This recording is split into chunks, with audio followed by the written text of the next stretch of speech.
I got a little bit of love, God, but can I get a lot? I need some more. I need to forgive them. I need to love them. Can I get some of your love? I mean, I'm coming up short, Daddy. I'm coming up short. I need a little bit more. I don't know. I just need a little bit. I can get it if I do this, if I have this. And I'm going to tell you, you know it was God's love and God's forgiveness that helped me to forgive them people. It was nothing about Carolyn because I thought, off with their heads. Right. Right. Ain't that right? Give me a 9mm and off with their head. I just want a little hole in the back and I want the back exploded. Oh, no. Just off with their head. Hollow point bullets, I need it and give me a that was what I thought. But you reap what you sow. If you live by the sword, you die by the sword. So I don't want my head to be blown off in the back. So I said, okay, I'm going to just forgive. Then give me some of your forgiveness, Lord. Because I need some of yours. Because I need some power. I need some strength. I need vigor. I need energy. I need stamina. I need authority. I need ability. I need skill, capability, and force. The kingdom suffereth violence, but the violent take it by force. If you can't forgive nobody, all that suffering you got going on, ain't nothing you can do about it. You ain't got no power. Our God is powerful. He's mighty, all powerful, almighty, great, overpowering, invincible, preeminent, having the upper hand, and he is in control.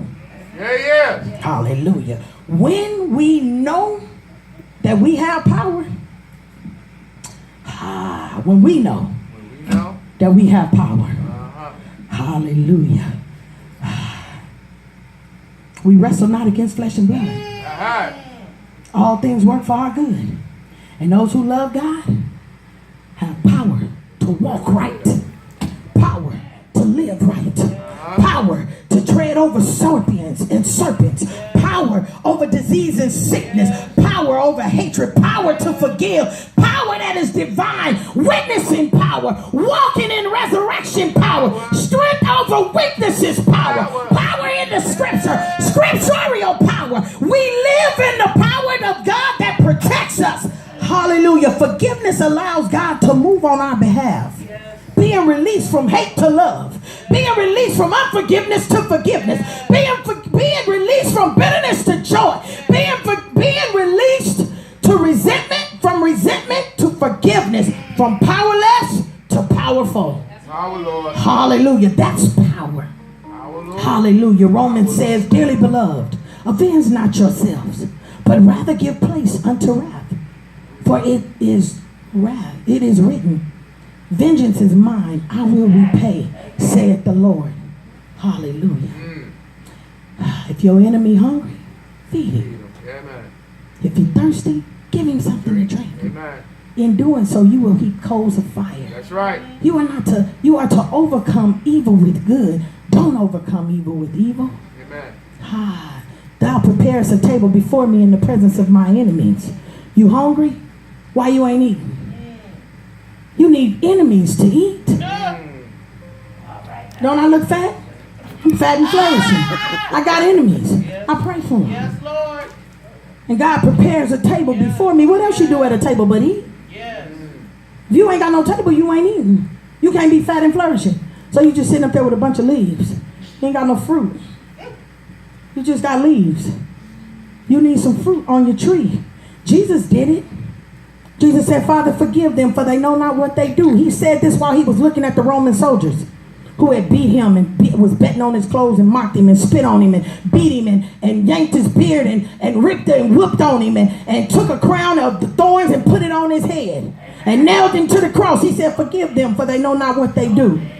He said, forgive the criminals who was reviling him and making fun of him. He said, forgive the angry mob who was mocking him and they didn't want to release him. They released the murderer. They wanted Jesus crucified. He said, forgive the Sadducees. These are the people who decided to put him up there and reject him, knowing he was the Messiah. Hallelujah. And called him fake. He saw the greater good of his plan, of his pain. He saw us. He saw us. He took something on him that did not belong to him. Half of the stuff people do belong to us. They say something to you don't like, yeah, it belong to you. They tell you about something you did, it belong to you. We ain't never as innocent as he was. Amen. And he forgave. He obeyed unto death. He forgave all. And he rose with all power. Power to save us. I'm going to tell you another little story and I'm going to be through. And the Lord said I got to pray for people. But I'm going to tell you this story. There was a woman who was in school with me. We weren't women then, we were kids. And I didn't like her and she didn't like me. And I don't know what it was. We had never had anything, but I didn't like her and she didn't like me. And we got grown and went to work, and we was working at Kaiser. And because of the fact we knew each other, we kind of gravitated toward one another. And at the time I was a $1.05. I was smoking more crack than crack can smoke. And I was drinking more drink than anybody could drink. And I was doing more than I could do. Right? Lisa had become, hallelujah, she had become a preacher's wife. And we used to go to lunch. And if you know anything about crack, you know at lunchtime you don't want to eat. You don't want to eat. That's right. I used to sit there with Lisa. And Lisa used to tell me, I pray for you. I said, you do? She said, yes. She said, you're going to be a powerful woman of God. You're going to preach God's word. Yes. You're going to be anointed. You're going to be clean and sober. Yes. You're not going to have no more drugs. You're going to do the will of God. I pray for you. Stop having so many enemies. Sometimes they praying for you too. Stop being mad at folks for nothing. You ain't got to like what they say. Do you think I wanted her to tell me that? I didn't tell that nigga I was getting high. Who told you that? And I'm sitting there and I couldn't even say nothing because she was knowing all the truth. And I wanted to be clean. I wanted to stop. I didn't know I was going to have to preach. But I didn't want to keep doing what I was doing. And my enemy. My enemy prayed for me. She prayed me in these rooms. She prayed my life turned around. I got 25 years and I can't find her on Facebook. I can't find her at all. I don't know where she at. But I know that it was her prayers. I know my mama prayed for me. That's her job. I know my granny prayed for me. That's her job. But she was my enemy. Hallelujah. She prayed for her enemy. Hallelujah. Glory. And we became friends. Glory. I love her and I honor her and I owe everything that I have to her prayer for me because she did what the word said to do. I don't know where she at, but I know she blessed. Hallelujah. I know she blessed. Because even if I don't care what has happened in her life, I know she blessed because I know her prayers superseded mine and went to the throne of God. I know that the woman I am today, she told me 28 years ago that this is what I was going to be doing. I was 22.